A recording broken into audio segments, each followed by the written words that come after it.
Nah, Assalamualaikum warahmatullahi wabarakatuh. Waalaikumsalam warahmatullahi wabarakatuh. Di sini saya akan menerangkan materi tentang kelas 7 semester 1 yang berjudulkan Manusia, Tempat, dan Lingkungan. Manusia, tempat, dan lingkungan dibagi menjadi 3. Yang pertama, ruang.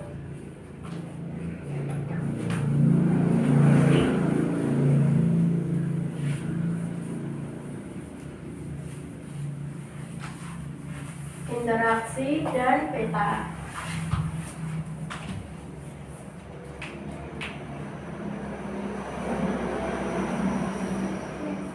Ruang adalah tempat singgah yang ada di permukaan bumi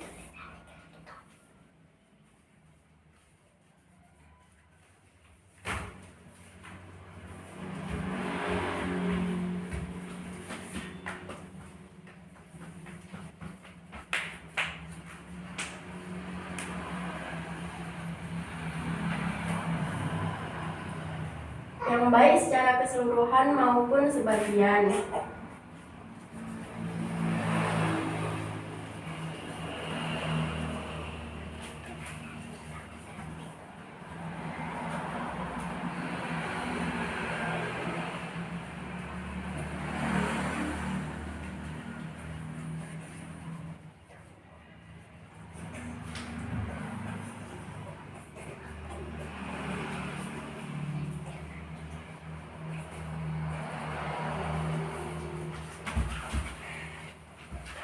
Sebentar, ini saya tulis dulu, nanti tinggal menjelaskan.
Jadi, ruang itu tempat singgah di permukaan bumi yang baik secara keseluruhan atau sebagian. Yang dimaksud adalah ruang itu terbentuk lingkungan rumah, sekolah maupun tempat persinggahan. Persinggahan itu tempat tinggal dan yang ada di permukaan bumi yang baik secara keseluruhan atau sebagian. Dan interaksi adalah pergerakan orang, barang, dan informasi dari daerah asal menuju tujuan. Jadi maksudnya kayak semisal kita lagi bicara sama orang, itu juga termasuk interaksi. Interaksi sosial antara satu orang dengan lainnya. Barang dan hewan juga ada interaksinya. Dan yang ketiga adalah peta. Peta gambaran permukaan bumi pada bidang datar yang diperkecil menggunakan skala. Peta merupakan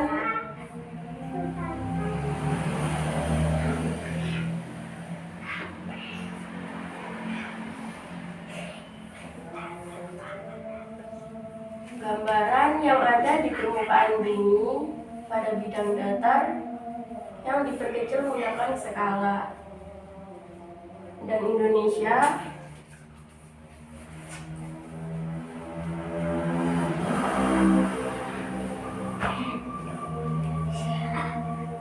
terletak di 950 derajat lintang BT sampai 1410 lintang bujur timur.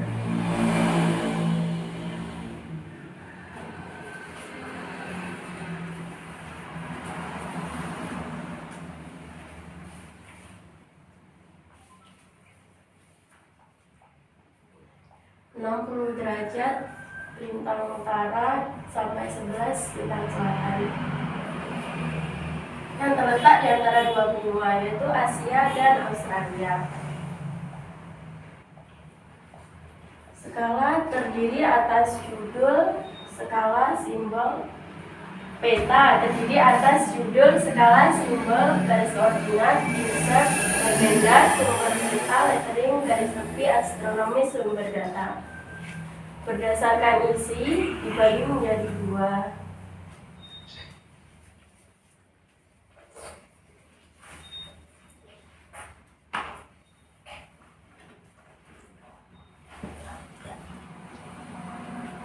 Yaitu ada peta umum dan peta khusus.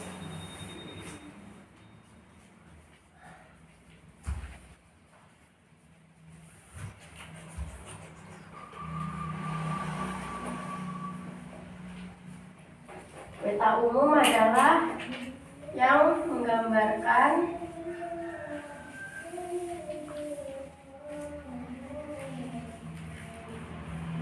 seluruh penampakan yang ada di permukaan bumi.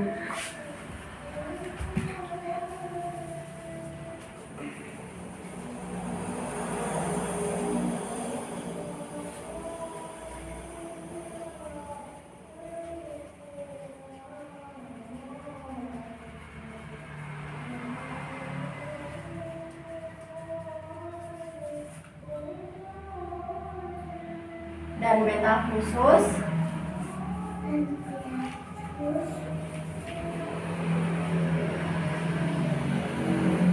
menggambarkan suatu penampakan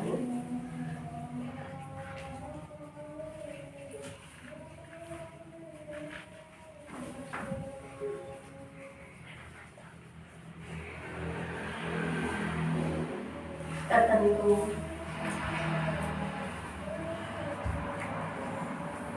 Jadi peta umum menggambarkan seluruh penampakan yang ada di permukaan bumi. Yang dimaksud adalah seluruh yang ada di permukaan bumi itu terdapat di peta umum, akan tergambarkan di peta umum. Jadi hutan, sungai, lembah, perumahan warga akan tergambar di peta umum. Dan untuk peta khusus menggambarkan penampakan tertentu.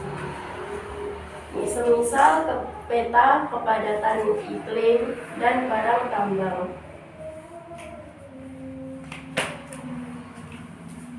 Dan sekarang berdasarkan bentuknya.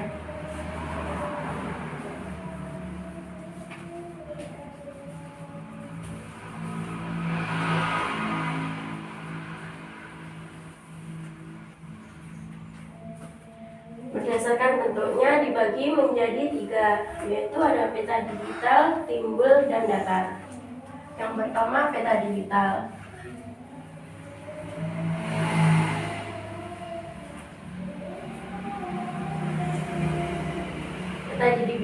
Peta digital itu digambarkan melalui komputer.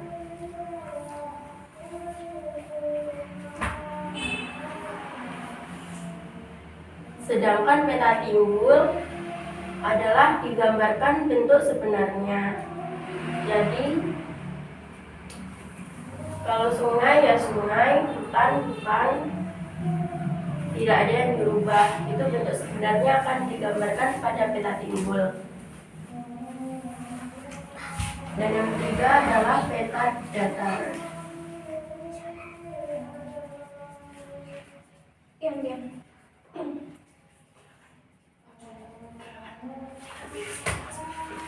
Peta datar itu digambarkan dalam bidang datar. Jadi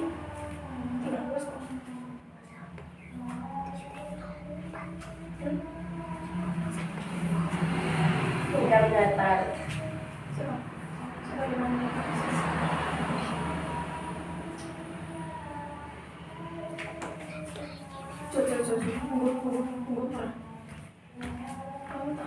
Dan selanjutnya ada pengaruh manusia pada alam.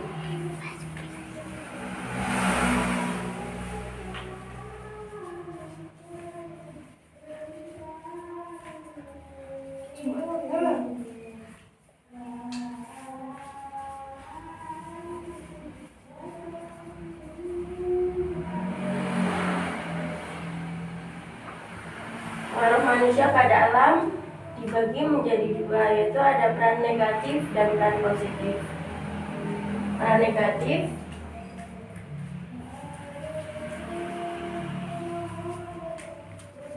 ada 4. Peran negatifnya adalah eksploitasi melebihi batas. Eksploitasi itu perubahan pada lingkungan.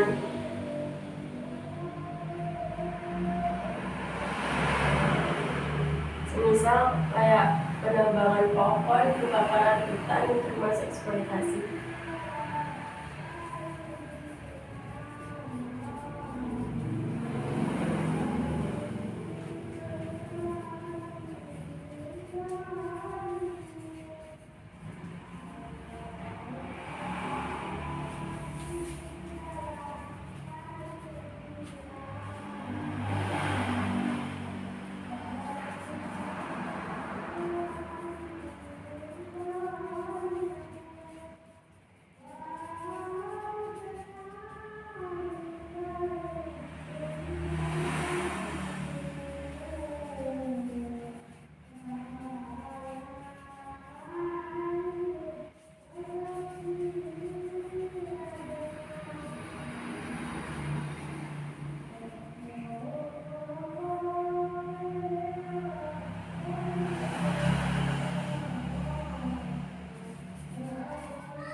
Untuk negatifnya eksploitasi melebihi batas yang saya jelaskan tadi.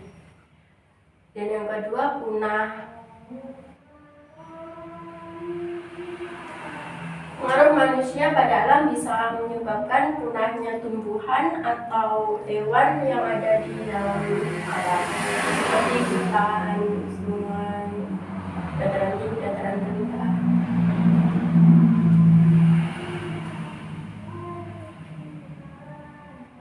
Dan penembakan pada hewan juga bisa menyebabkan punahnya hewan tersebut dan habitatnya.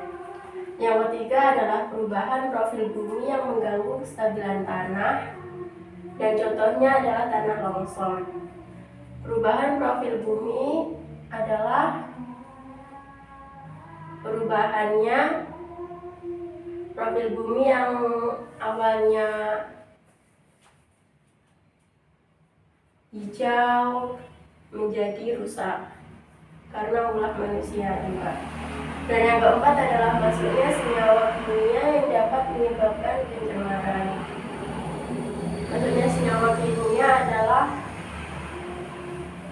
penelitian, contohnya penelitian atau karbon dioksida, nitrogen yang akan menyebabkan pencemaran pada lingkungan tersebut. Yang kedua adalah positif.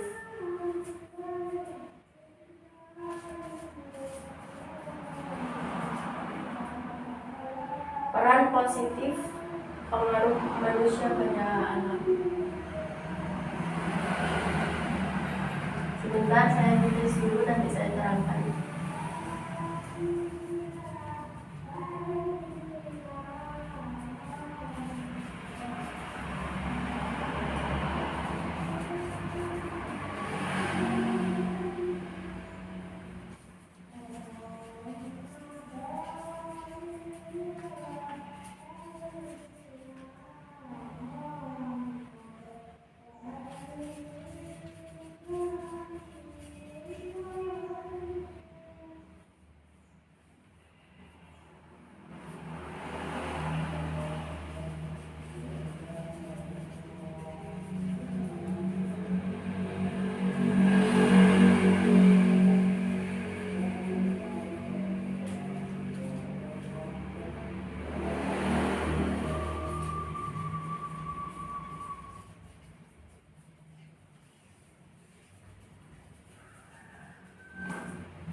Nah, ini ada peran positifnya.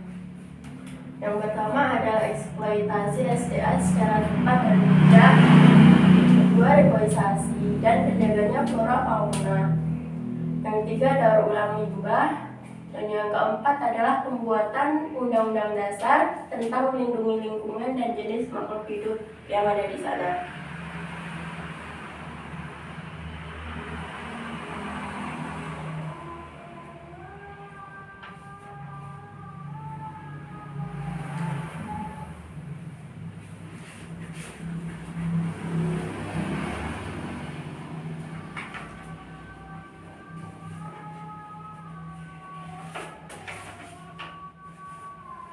Yang dimaksud eksploitasi SDA secara tepat dan bijak adalah dengan pengubahan sumber daya alam yang ada di sana dengan cara yang benar dan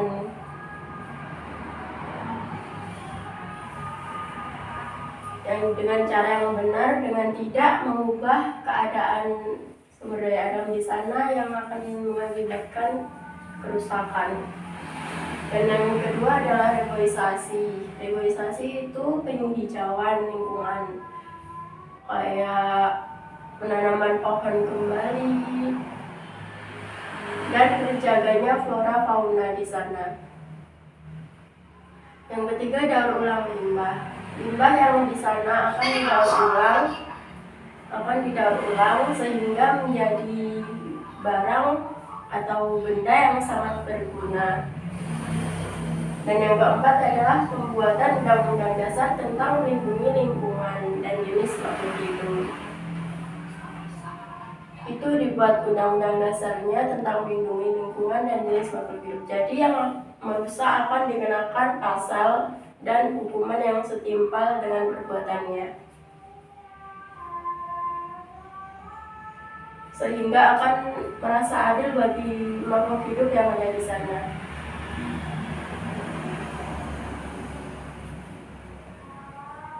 Dan yang terakhir adalah sistem pertanian tumpang sari. Tumpang sari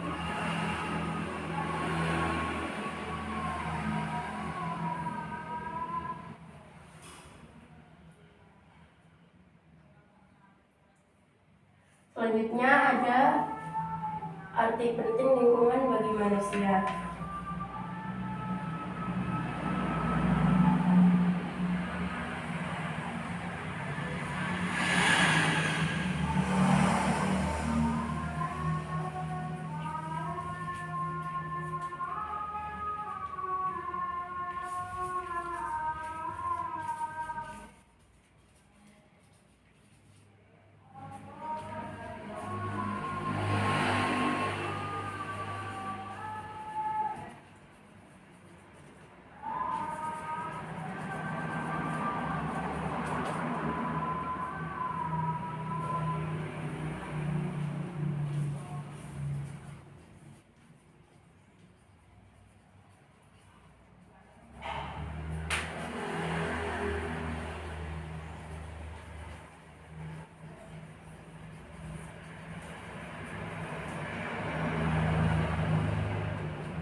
Saya tulis dulu, nanti yang terakhir saya jelaskan.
Arti penting lingkungan bagi manusia ada 5. Yang pertama ada tempat manusia tumbuh dan berkembang. Yang kedua memberi sumber-sumber kehidupan manusia. Ketiga mempengaruhi sifat, karakter, dan perilaku manusia. Keempat, tantangan kemajuan peradaban manusia. Dan kelima, tempat manusia memperbaiki, mengubah, dan menciptakan lingkungan untuk kebahagiaan hidup. Jadi yang pertama, tempat manusia tumbuh dan berkembang. Lingkungan alam memiliki peran penting dalam manusia untuk tumbuh dan berkembang. Tempatnya mencari penghidupan yang akan memenuhi kebutuhan manusia tersebut. Dan yang kedua ada memberi sumber-sumber penghidupan manusia yang akan menambah pendapatan sehingga bisa memberlangsungnya kehidupan manusia. Dan yang ketiga ada mempengaruhi sifat, karakter, dan perilaku. Mempengaruhi sifat, karakter, dan perilaku itu yang dimaksud kalau manusia itu baik, maka lingkungan di sekitarnya pasti akan ikut terjaga. Kalau karakternya merusak, pasti lingkungan di sekitar juga akan dirusak. Dan yang keempat ada tantangan kemajuan peradaban manusia.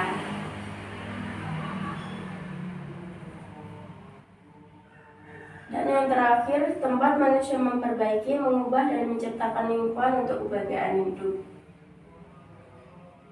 Jika di sekitar lingkungan hijau, sejuk, pasti akan menciptakan kebahagiaan hidup bagi manusia tersebut, seperti kenyamanan, keamanan, dan dapat memperbaiki keberlangsungan kehidupan manusia. Sekian materi dari saya. Jika ada kurang salahnya, saya mohon maaf. Wassalamualaikum warahmatullahi wabarakatuh. Waalaikumsalam warahmatullahi wabarakatuh.